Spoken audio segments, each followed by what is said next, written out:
اللہ ہم یہ پڑھتے ہیں نذیر احمد مولوی نذیر احمد جو فتح اللہ بیگ نے لکھا ہے، خاکہ ہے یہ سبق، خاکہ میں کسی شخص کی شخصیت کو ابھارا جاتا ہے، کسی شخصیت کو اس کے وہ اوصاف وغیرہ نکھارے جاتے ہیں، اسے ہم خاکہ کہتے ہیں۔ مرزا فتح اللہ بیگ نے نذیر احمد کی کہانی کچھ میری اور کچھ ان کی زبانی لکھی ہے، تحریر کی ہے۔ اس میں وہ فرماتے ہیں کہ یہ نذیر احمد، ڈپٹی نذیر احمد کن اوصاف کے مالک تھے، اس میں کیا کیا خصلتیں تھیں، یہ ہم نے پچھلے سبقوں میں پڑھا اور آج ان سے آگے شروع کرنے والے ہیں۔ آج ہم پڑھیں گے مولوی صاحب نے کئی مرتبہ اس عاجز پر بھی رقمی حملے کیے۔ کل ہم نے پڑھا کہ جو یہ مولوی نذیر احمد تھے، انہیں اپنے اس تصنیف پر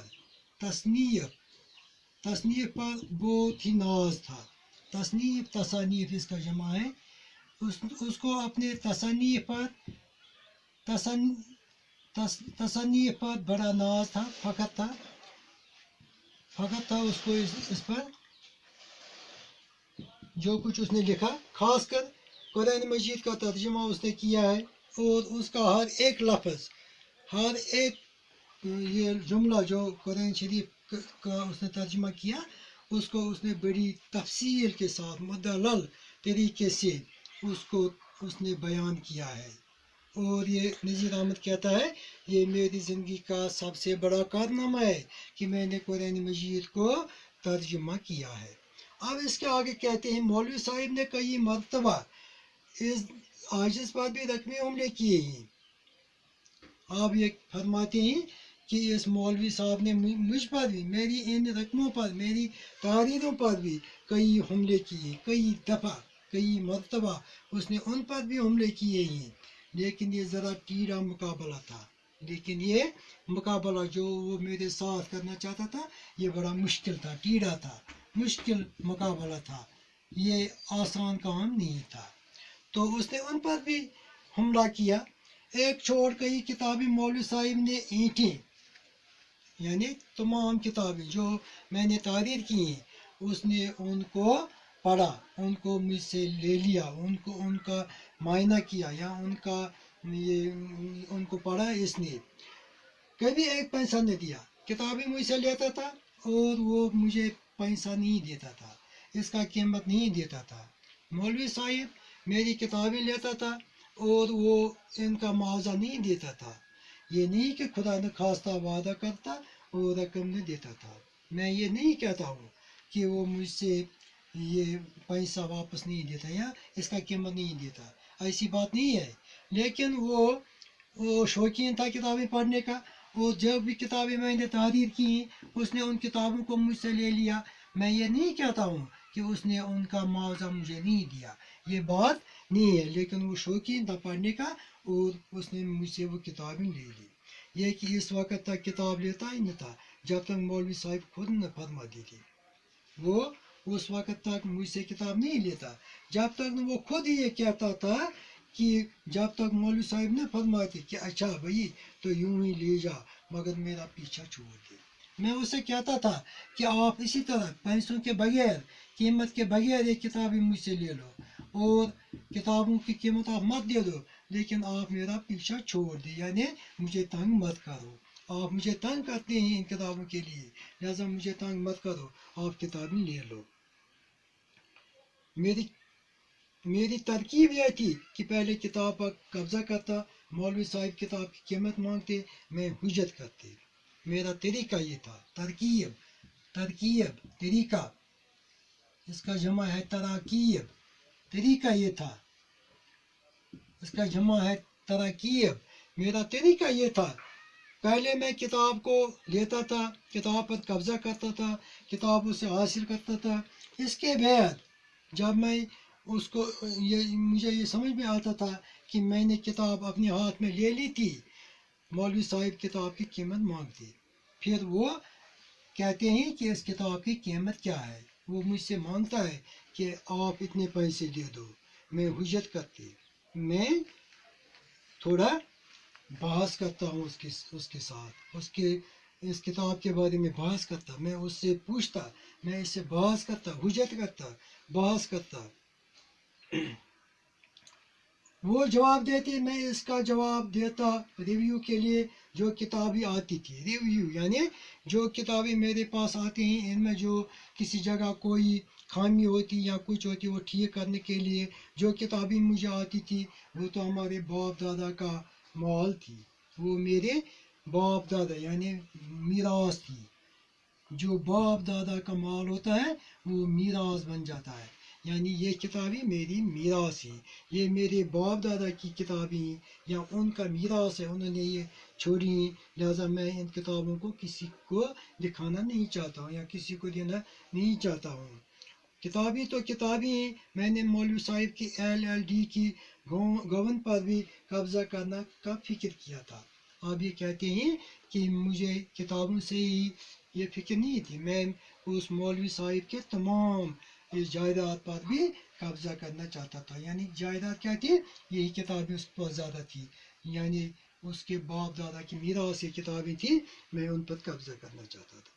حیدرآباد آنے کے تھوڑے ہی دنوں بعد معلوم ہوا کہ اس چہکتے ہوئے بلبل نے اس گلشن دنیا سے کوچ کیا. جب میں حیدرآباد سے واپس لوٹا تو مجھے معلوم ہوا کہ جو یہ بلبل یعنی چہکتا ہوا، جس نے اس چمن کو رونق کیا تھا، جس نے اس چمن کو خوشبو بنا دیا تھا، سبز بنا دیا تھا، یعنی دنیا کو سبز بنا دیا تھا، دنیا کو بارونق بنا دیا تھا. میں نے سنا جب میں حیدرآباد سے واپس آیا تو مجھے معلوم ہوا کہ اس بلبل نے جو یہ مولوی صاحب ہیں، نذیر صاحب ہیں، اس دنیا سے گلشن یہاں دنیا کے متعلق اس نے فرمایا ہے، گلشن دنیا، گلشن ہم باغ کو بھی کہتے ہیں، گلشن باغ کو کہتے ہیں، لیکن یہاں اس کا مطلب ہے کہ یہ دنیا جو ہے جو باغ کی طرح ہے، اس دنیا سے اس نے کیا کیا ہے؟ کوچ کر لیا ہے، وفات پا گیا ہے، یعنی وہ اس دنیا سے چال بسا. کوچ کر لینا، چال بسنا، مرنا، وفات پانا، اس دنیا سے چل گیا. میں نے سنا کہ یہ اس دنیا سے چل گیا. اس طرح سے یہ جب کہیں بھی دہلی جاتا ہوں تو مولوی صاحب کے مکان پر ضرور جاتا ہوں. آپ یہ کہتے ہیں فتح اللہ بیگ کہ جب کبھی بھی میں دہلی جاتا ہوں سیر کرنے کے لیے تو میں ضرور مولوی نذیر احمد کے مکان پر جاتا ہوں، اور اس مکان پر جا کر، اس کے دروازے پر جا کر، اس کے گیٹ پر جا کر جب میں پچھلا زمانہ یاد کرتا ہوں تو مجھے یہ مولوی نذیر احمد یاد آتے ہیں، اس کی وہ باتیں یاد آتی ہیں، یعنی مجھے وہ ضرور یاد آتا ہے، وہ ضرور میں وہاں جاتا ہوں اس مکان پر.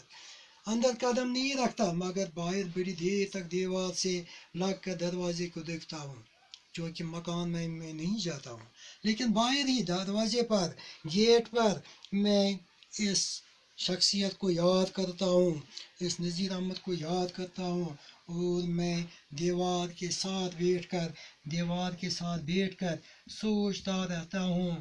کیا سوچتا رہتا ہوں؟ کہ یہ دنیا فانی ہے، ایک دن یہ چھوڑنا ہی پڑے گا، اور چھوڑنا پڑتا بھی ہے، ہر ایک کو یہ دنیا چھوڑنا پڑتا ہے. میں یہ سوچتا ہوں باہر دیکھ کر، اور رہ کر ذوق کا یہ شعر زبان پر آتا ہے. اور مجھے مرزا ذوق بھی ایک شاعر تھا، اس کا شعر مجھے یاد آتا ہے ہمیشہ جب میں وہاں جاتا ہوں. کیا شعر ہے؟ یہ چمن یوں ہی رہے گا اور سارے جانور، یہ دنیا جو ہے یہ چمن یہاں دنیا کے متعلق اس نے دنیا کے بارے میں اس نے کہا ہے، تشبیہ دیا ہے. تشبیہ جب ہم کسی چیز کو کسی کے ساتھ ملاتے ہیں تو اس سے تشبیہ کہتے ہیں. تو اس نے اس کو تشبیہ دی ہے، چمن کو، اس دنیا کو اس نے چمن کے ساتھ تشبیہ دیا ہے. چمن میں پھول ہوتے ہیں، جو ہی خزان آتا ہے تو یہ پھول مرجھا جاتے ہیں، یہ خود بخود یہ پھول ختم ہو جاتے ہیں، یعنی خزان آتا ہے، خزان آتے ہی یہ پھول ختم ہو جاتے ہیں. اسی طرح انسان جب آتا ہے تو اس کو ایک نہ ایک دن یہ دنیا چھوڑنا ہی پڑتا ہے. اور کہتا ہے یہ چمن یوں ہی رہے گا، لیکن دنیا ہمیشہ یہاں ہی تا قیامت، یہ قیامت تک یوں ہی رہے گا. لیکن جو اس میں مختلف قسم کے لوگ آتے ہیں انہیں ایک دن یہ دنیا چھوڑنا پڑتا ہے. اور یہ چمن یوں ہی رہے گا، چمن اسی طرح رہے گا. اور سارے جانور، اس میں جو جانور ہیں یہ بھی یہاں رہے گا، لیکن اپنی اپنی باری پر یہ جانور بھی اور یہ انسان بھی اس کو یہاں ہی چھوڑ دیں گے. اپنی اپنی بولیاں سب بول کر اٹھ جائیں گے. جو کوئی یہاں آئے گا وہ اپنے طریقے سے دنیا کو سجاتا رہے گا، وہ دنیا کو اپنے طریقے سے بسائے گا، وہ دنیا کو اپنے طریقے سے چمکائے گا. لیکن آخر کار دنیا چھوڑنا ہی پڑتا ہے. اسی طرح سے نذیر احمد بھی یہاں اس دنیا سے کب چلا گیا. یہ اس دنیا سے اپریل 1912 میں اس نے اس دنیا کو چھوڑ دیا اور آخری لمحے کی طرف چلا گیا، یعنی دنیا سے چل گیا. اس طرح سے یہ خاکہ اب ختم ہو گیا ہے. باقی